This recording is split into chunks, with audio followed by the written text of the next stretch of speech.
Good morning, football, or should I say good evening, football. Welcome to another edition of the Tom Green Podcast. As you can tell, I'm kind of hacking my way through this as I have a bit of a cold. Like I said on the last podcast you guys listened to with Gray Robertson that I actually recorded earlier today, just hacking my way through this, and that's how we roll here at Tom Green headquarters in Essexville, Michigan. With us is a famed guest and tweeter of the Good Morning Football program. My God, I'd love to meet Kay Adams. I hope he has done so. If not, well, he's probably in the Kay Adams fan club too. His name is JB. He goes by MZE or Mike Zimmer's Ears. Welcome to the show, JB. Nice to be here, Tom. Thanks for having me. I appreciate it. You bet. So you've been a fan of Good Morning Football for a long time. What got you involved in that? I love the sport. I got tired of a certain other sports network in the morning, and I was flipping around, and I saw these four amazing people talking football and making fun with it, and having fun with it. And from there, I stuck. They're great people. I have met all except for Kay Adams. I've been on Kyle Brandt's television show a couple of times now as well. Kyle's a really nice guy. Fantastic. I have a picture with him somewhere. It's probably out on the internet if you look for it. And Peter Schrager is more zany off camera than he is on camera. I believe that. Yeah, Kay's the only one I haven't met yet, but she talks about me a little bit. She gave me happy birthday wishes, and she actually said she ghosts my Twitter account once on the show. So, great people, great show. I love it. Definitely. Now, I'll be honest, I haven't seen a lot of the show, but I know especially what it's about, and every so often I'll tune into NFL Network. So I know they've got a great thing going on there. And hey, Burleson, P. Schrags, Kay, all you guys, hit me up. Tom Green Pod, Tom TV 23. Let's do a show. I'm telling you, this show is only going on the up and up. We're with Mike Zimmer's ears. I mean, even his ears are going up and up like Peyton Manning's forehead. With that being said, what a Lions-Vikings preview. Now, usually my regular that does Lions-Vikings, Cody Klontz, his Twitter is C_Klontz. Go follow him. He has some great Vikings takes. So this time I veered away from him because I wanted to get a more national perspective, I guess, if you want to say that. So your Vikings are still in the playoff hunt. What's the feeling like right now in Minneapolis? Well, right now, the fact that they made the move to get rid of John DeFilippo, I thought that was a really good move. He's a good coach. He is a bad fit for Minnesota. Mark Stefanski's going to be great. I think he could be the next OC, as I told people. He's got a 3-game tryout right now. He passed his first test last week. Running the football is what the Vikings need to do. I know they're paying $84 million to Kirk Cousins, but Kirk Cousins is not effective if he has to throw the ball 40 times a night. So running the football with two really talented backs in Cook and Latavius Murray, that's the way the Vikings need to go. I feel good. I know your Lions are struggling right now. You made a great draft pick in Kerryon Johnson, and he can't get healthy. I know he just went on IR, so I guess it's, Theo Riddick's job now for the next couple of games? Yeah, it's pretty much a split between LeGarrette Blount and Theo Riddick. I feel as you do, they should hand the ball to Theo on first and second down, and that's because Theo's your fast guy. You want speed on first and second down to get through the line to get extra yardage. Blount is your power back. When you're on 3rd and 2, 3rd and 1, that's when you use him. Patricia has not done the greatest job at doing that at first, and it's probably just part of learning the head coaching position. What he's done is defense all his life. Now he has to worry about offense, offensive line, wide receivers, plus defensive backs in his defensive scheme. He's added a whole new concept to his coaching regime, and that may have hurt him in his first time using LeGarrette Blount. Yeah, and I mean, he probably has a little bit of familiarity with LeGarrette Blount. I think they were both in New England at the same time. Yes. So, that might also be part of it. If you have a familiarity with a guy and you're in a new spot, you're going to probably lean on them a little bit more. I might be wrong on that, but it seems possible. I think you got to let your quarterback throw the ball down the field a little bit too. You have a really good receiver in Galladay. I think he checks down a little too much, and I know Stafford can throw the ball downfield. So I think you should go into your last 2 games in Detroit and just let it all hang out. Well, let's say not the last 2. How about your last game? How about this week? Keep it nice and conservative. Let us throw a little bit of pass rush in there. We promise we won't hurt anybody. We just kind of want to get out of there with a win. Very understandable. And as for Detroit right now that they're out of the playoffs, gee, I have no idea what they're going to do this week. People are saying, oh, you should sit Stafford. And I'm like, well, I mean, if you want the better draft pick, maybe you should throw in Matt Castle. I mean, Matt Castle is not Thad Castle from Blue Mountain State, God forbid. Right. But if you want to go that route, I guess you can, because now you're out of the playoffs. So literally nothing matters to us right now. Right, yeah. I mean, you're right. What does Matty Patty want to do? Does he want to see what your quarterback can do? Well, he hasn't let him do anything for 14 games. What's he going to do for the last 2? Or, right, protect him, let Matt Castle finish out the season, and see what you got going forward. Maybe, like you said, get a better draft pick and work on it from there. I think your offensive line needs a little bit of work, as does ours, so I can sympathize with offensive line issues. Our offensive line has needed work since I was in high school. Believe me, it has been a problem. As for your Vikings, Mike Zimmer did say, not his ears, he himself said that we need to utilize the running game a lot more. Guess what John DeFilippo did? Pass the ball half the time that Mike Zimmer didn't want to do. That's why Zimmer said, you know what? Sorry, adios. And that's where Filippo is gone. Now, losing Norv Turner proved to be huge, because now look at what Carolina's been doing with Norv Turner. I know they've lost. Now they're on the downturn, but look what they did at the start of the year. Norv just didn't. He might not have been a good fit in Minnesota either. I don't know if he actually had the talent at the time he was in Minnesota either. I was never a Norv Turner guy. I was kind of glad he didn't stick around. Shermer was pretty good. But I really, really like what we've got in place now. Mm-hmm. And plus, as a side note, the letters in Norv Turner spell turnover. That's really all you have to know about Norv Turner. Very well done. Very well. As you can tell, I'm a huge fan of NFL memes. Yes. I will if it's hilarious, I will retweet that within 2 seconds. In fact, last week I posted a meme myself. It was John Gruden, picture of John Gruden. It said, "Got any more than first-round draft picks?" Yeah, I said I think Gruden would trade his kids for a couple of first-rounders. And then there's another one. It's all fun and games until NFL draft first round. Pick number 1, Oakland. Number 2, Oakland. Number 3, Oakland. Number 4, Oakland. Yeah. That's gonna be an interesting draft coming up. I'm heading down there actually for it. So I guess Raider Nation should be out in full force, especially for day 1. Yeah, especially. So, with Minnesota still in the playoff hunt, Chicago is on the horizon. We know that Chicago has already clinched the division, but is there any chance that Minnesota might be thinking a little more about that game rather than this one?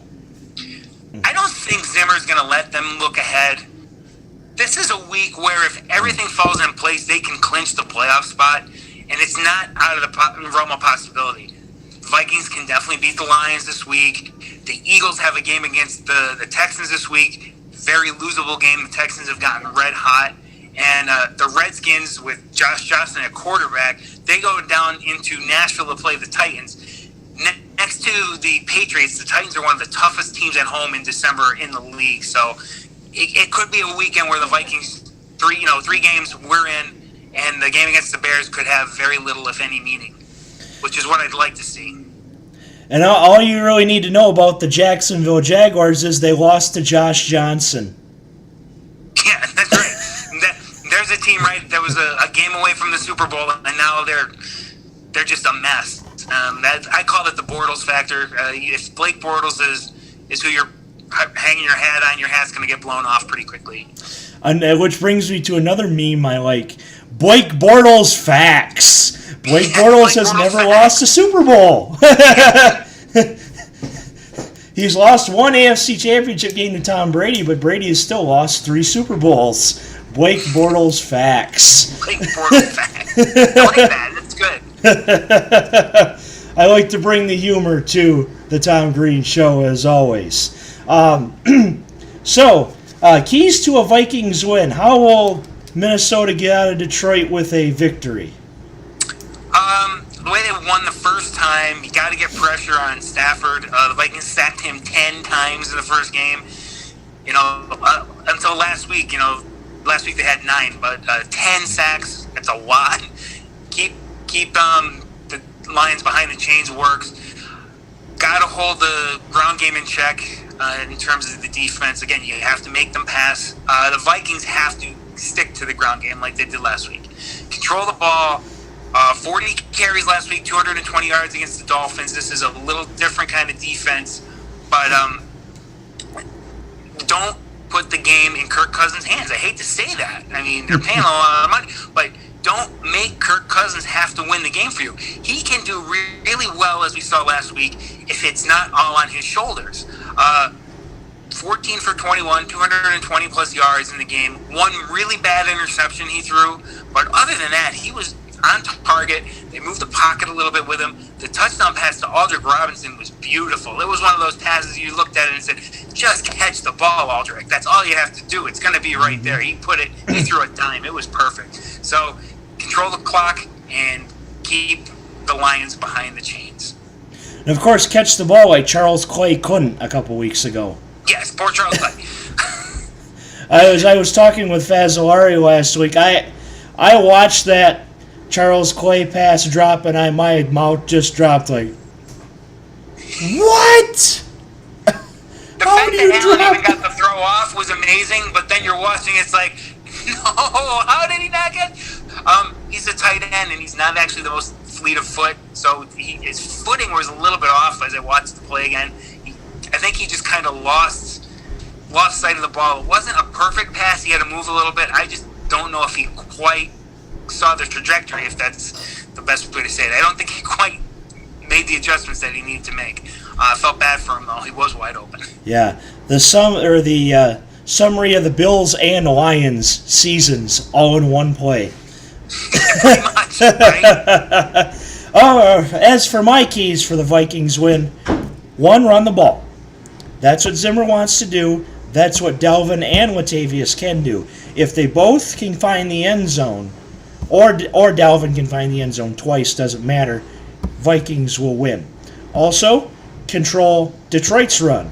Detroit has tried to establish themselves as more of a running team than pass. If they can do that and make Stafford or Castle launch the ball to Galladay, the game will be in Galladay's hands.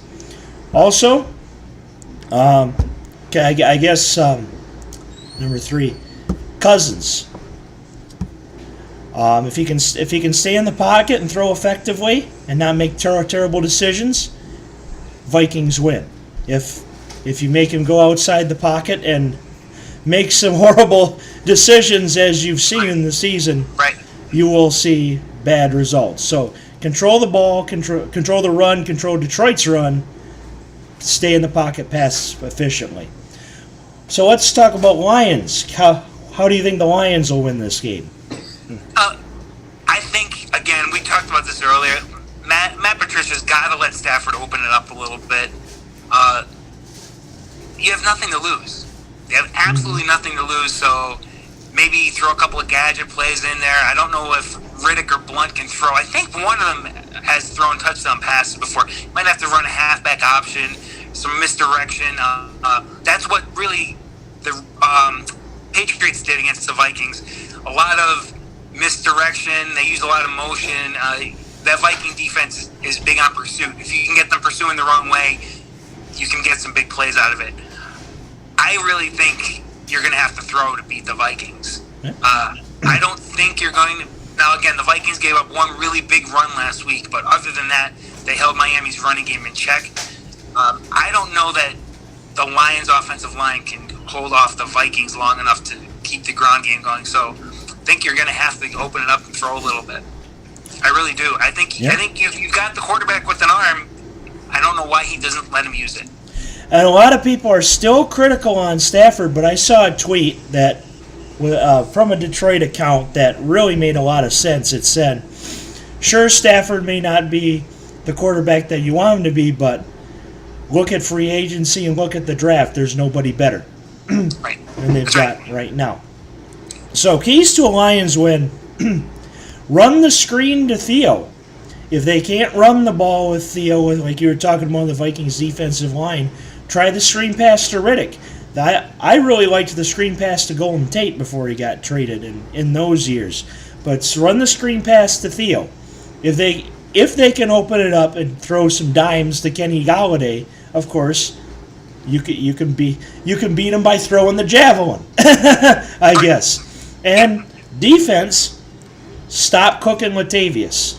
If they can do those three things, run our screen pass, open it up, stop the Vikings running game, you'll see Detroit pull an upset in Detroit actually against Minnesota. Right. And don't get sacked 10 times, Stafford. I mean, just even if it's 9 times, don't get sacked 10 times. Right. That was just, I mean, as a Viking fan, it was great to watch, but it had to be horrible to watch as a Lions fan because he just had no time to even think back there. It was rough for them that day. The worst was, of course, the screen pass the toss back that went haywire.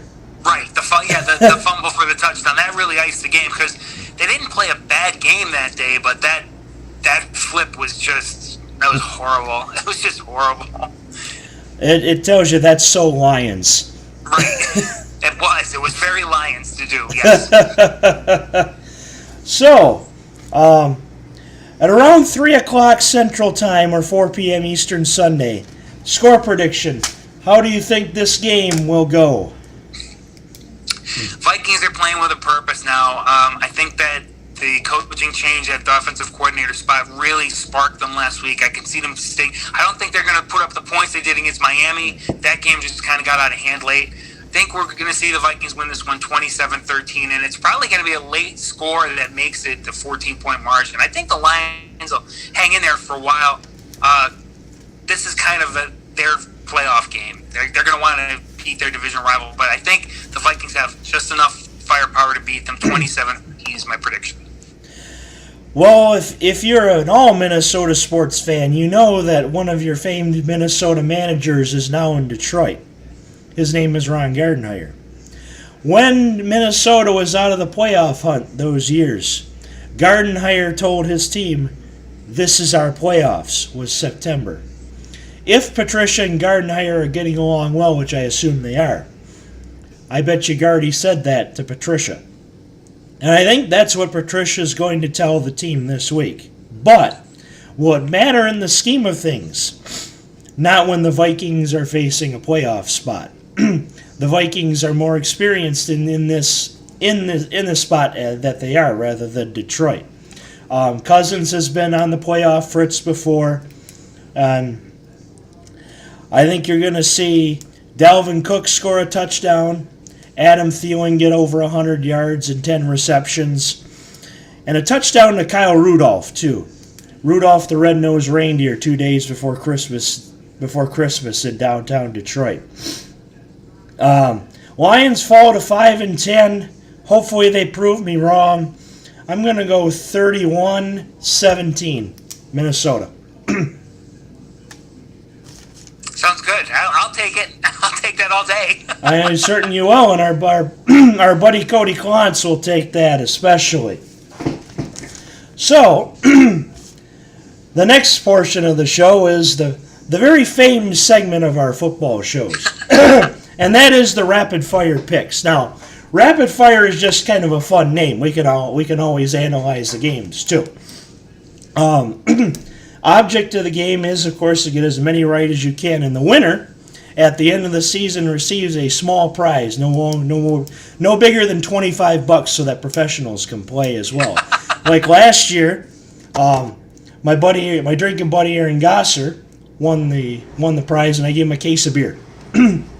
Nice. So, 888 winning percentage is your highest percentage. We have 10 games this week, so you can lose a game and still have the lead right at the end of the season. So, it's a tough task, but one that can be done. So, without further ado, 2 college games and 8 NFL games. First up, we got the Dollar General Bowl. Buffalo against Troy. I'm going with Buffalo to win their first bowl game.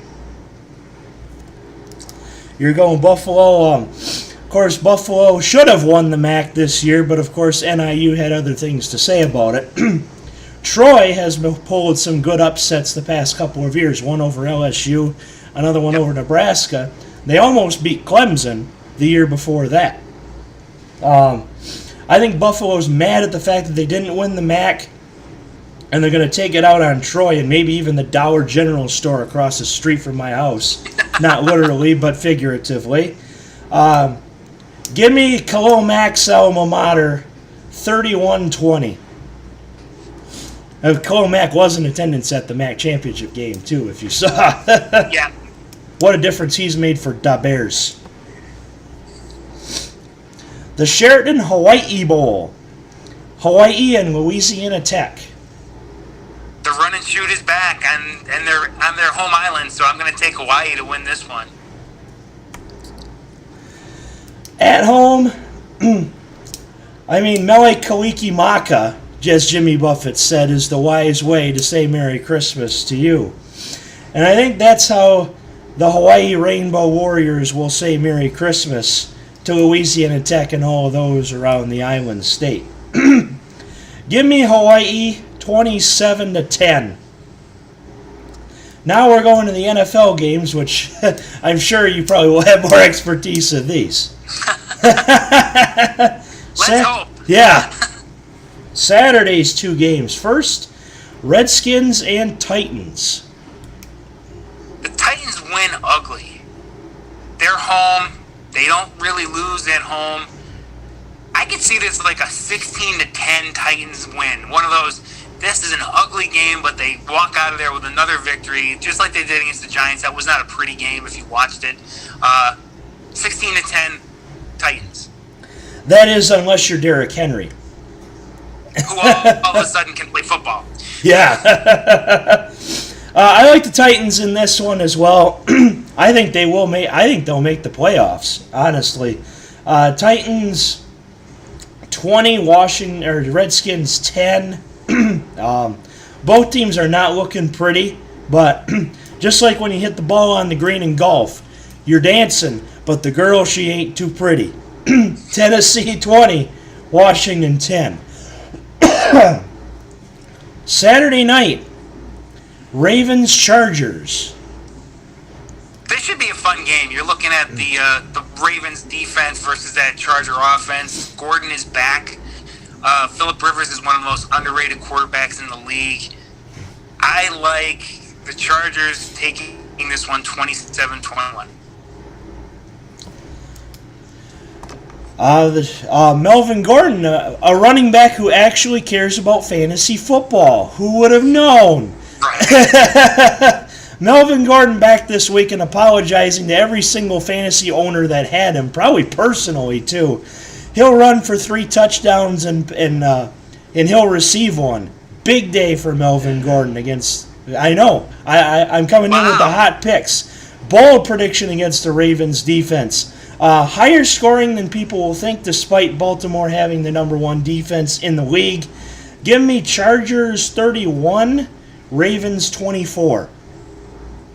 Lamar Jackson has been great for the Ravens, and now they're moving on from Joe Flacco. Brings me to another meme.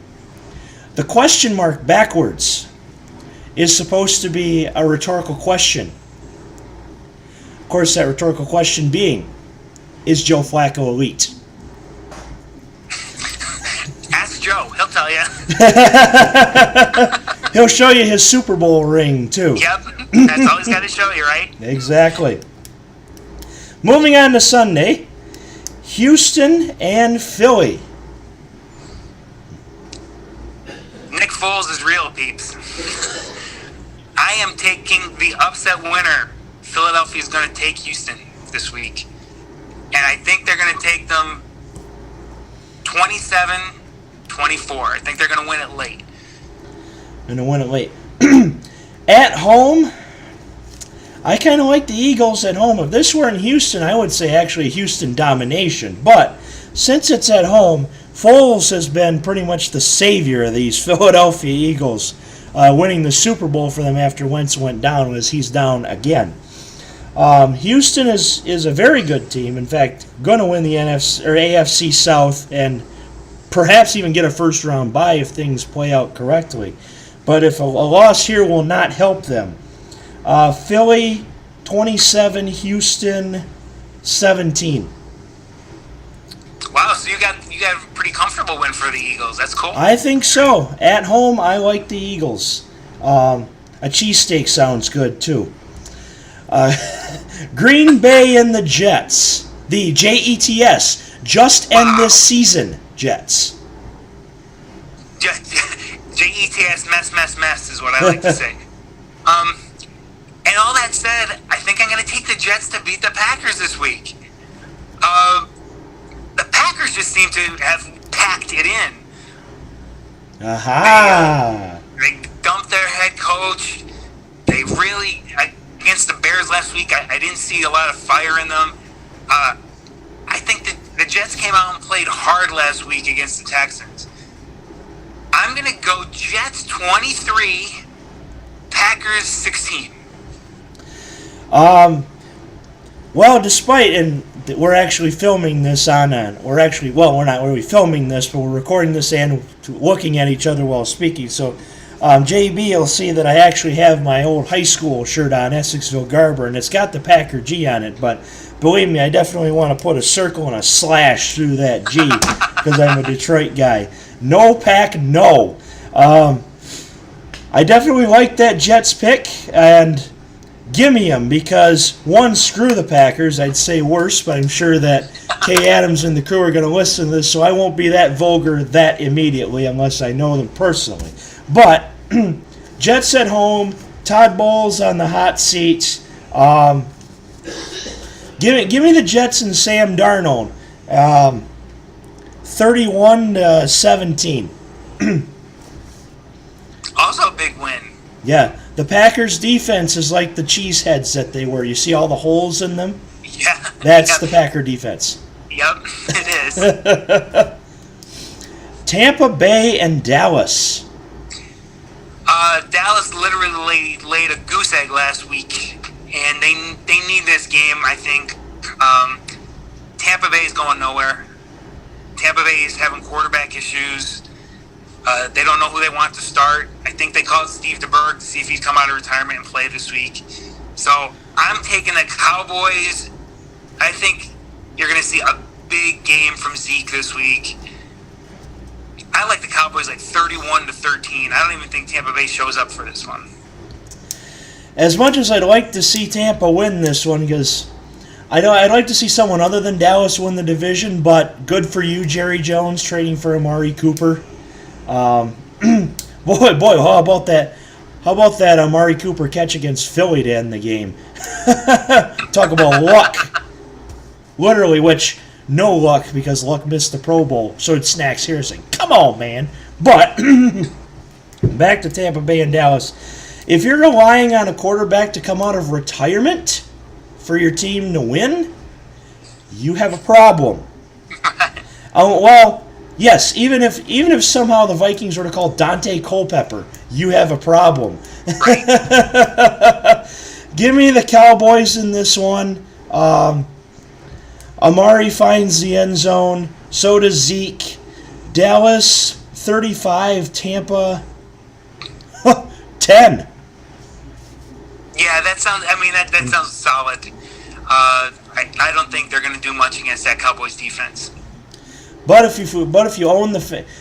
you're a Tampa Bay fantasy guy and you own whoever quarterback starts, he'll still probably throw for 400 yards and 4 picks because that's how the Tampa Bay quarterback position has been so far this year. Yep. Battle of the NFC South, Atlanta and Carolina. After what I watched this week and the news that came out that Cam Newton's finished for the season, I was going to go Carolina until that news came out. I think the Falcons go on the road and they steal this one now. I think the Panthers have packed it in now for the season. I can see Atlanta 24, Carolina 10. I don't even know. Taylor Heinicke's is gonna quarterback for them this week. He was in the Vikings. I was with the Vikings for a little while. He might be pretty good, but this is his first game, and against the Falcons. Yeah, I'm going 24-10 Falcons.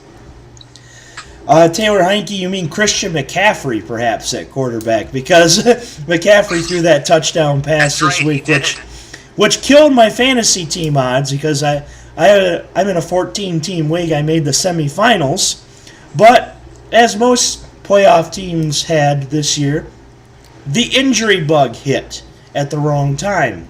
Took out James Conner, Odell Beckham, Frank Gore, Julio at the end. Yeah, I was down. Heck, I had Tom Green myself starting running back on this team. I mean, it was terrible. But somehow I made the semifinals and did not have to get punished, which I guess I'll go into that before I pick this game too. Super League. Yes, I'm talking about the Super League on a national scale. You're welcome, Cody Klontz, because that's our other Vikings guy. If you don't make the playoffs, you get punished. 6 teams get punished. And these punishments are like Impractical Joker's brutal punishments. One of them was a guy had to swim in the Flint River and pick up a tennis ball. Yeah. Another guy had to dress up like with a football helmet and like a pink dress with a sign that says, "I suck at fantasy football."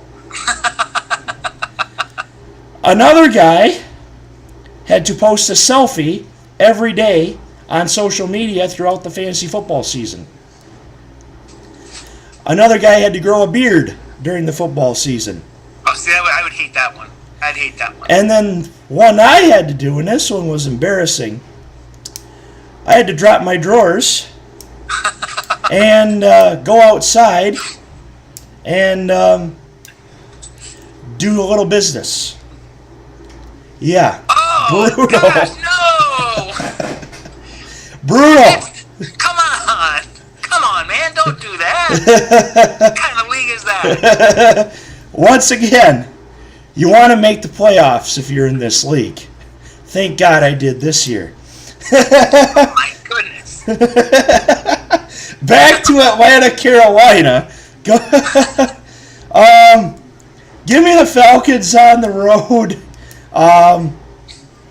Christian McCaffrey might be a better choice at quarterback than Taylor Heinicke. Falcons 31, Panthers 24. A little closer than people think, but still a Falcons victory. Sunday Night Football, Kansas City and Seattle. Mr. Pat Mahomes, if you know what I mean. I do know exactly what you mean. No one should eat their mac and cheese that way. Oh, yeah, that's about as brutal as the punishments I just described. Mahomes got me into my fantasy finals. Thank you for the 10th round draft pick that I stole from everybody in my league. I think that Kansas City goes on the road and beats Seattle. I watched Seattle play the Vikings. The 21-7 win that they got was not that impressive. It's a great win. It's a win, but I think Kansas City's got more firepower than the Vikings had. I think Seattle's offense is kind of disjointed at this point. I'm going to take Kansas City to win this one 27-17. Here's where we actually go contrarian for the first time. Remember last year, the Eagles making their Super Bowl run. What did they have to do in the middle of the season? They had to go up to Seattle and play on Sunday night. They lost that game. Right. Week 16, it's a little late in the year, but Seattle is on the playoff hunt as well as your Vikings. And I think they make a statement here. While I'm not the biggest Seattle fan, I like Frank Clark because he's a defensive back, and guess where he came out of? My beloved Michigan Wolverines. Go Blue. Mahomes is going to have his hands full this game, and it will be a great challenge for him to try to get what Hines offered him, 57 touchdowns for free catch-up for life. But maybe that deal is off the table now that he signed with Hunts. By the way, Pat, I like Hines better. Sorry. Seattle 41, Kansas City 38. High scoring, just like every other Chiefs game has been. If you're the owner of any of these guys, like the team I was facing in the semifinal had Mahomes, Hunt, and Kelsey, you're in for a good day. Christmas Eve night as Santa is approaching your door. And he may put you to sleep if this game doesn't. Denver and Oakland. Two teams headed south for the season. I cannot figure out Oakland. Gruden has broken it down. His hope is to build it up again with draft picks. He might be able to do it. After what I saw last week, I think Denver's going to win this game. I kind of wish it was being played in Denver and it was going to snow. At least that'd be interesting to watch. Yes. I can't even see a lot of points going up in this one. 17-13 Denver, and I don't love it.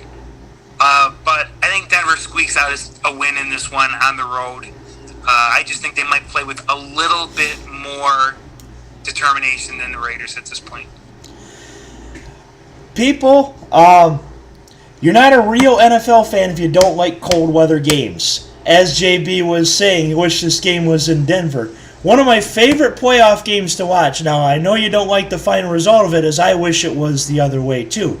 But that Minnesota-Seattle game, -7 outside. I know the final score was bad, but the game, I loved the game because it was just so darn cold.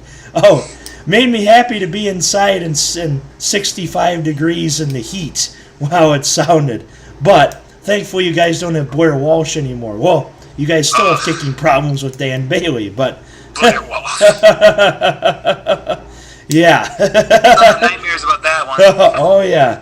I still remember watching the videos of, hey, I can make a 29-yard field goal. And he made 3 bombs that day in that weather. He made 3 long ones, 2 of them with the laces facing him, and he missed that one. So that's Vikings luck. That's the way it works for us. Yeah. So going back to Denver, Oakland, I just don't know who's going to win this game. Oakland signing Peterman. Now, I get it. It's your last 2 games, and you're saying to the whole league, we don't care about our last 2 games. Whoopee! We just want the Spider #1 Y draft pick banana, man. Do you know we like John Gruden, man. You got guys like Patrick Mahomes and Derek Carr and Nathan Peterman, man. Hopefully I did a good job Gruden there. What the heck? God bless Nathan Peterman. What the heck? Perhaps the last game in Oakland. Just win, baby. 21-17. Give me the Raiders. Why the heck not? And you know what? That's a good point. It is their last game in Oakland. Maybe they'll want to go out with a bang, but I'm going to stick with Denver just because I took them to start. Yeah. Good enough. So, with that being said, that is our rapid fire picks. And as I wrap up every single show, do you have anything else to add to this wonderful Tom Green podcast? Just thanks for having me on. I appreciate the ask. You bet. I love to do this stuff. I love to talk football, even if it's not Vikings football. Football's football, and I say this on my own podcast: friendship before football. Root for your teams, but don't take it personally against anybody. Let everybody just have a good time. That's what this is all about. So again, thanks again, Tom. I really appreciate you having me on tonight. You bet. And for all those at Good Morning Football listening to us, hit me up. We'd love to get you guys on the show too, along with JB. So that is Mike Zimmer's ears, figuratively, not literally. And this has been the Tom Green Podcast.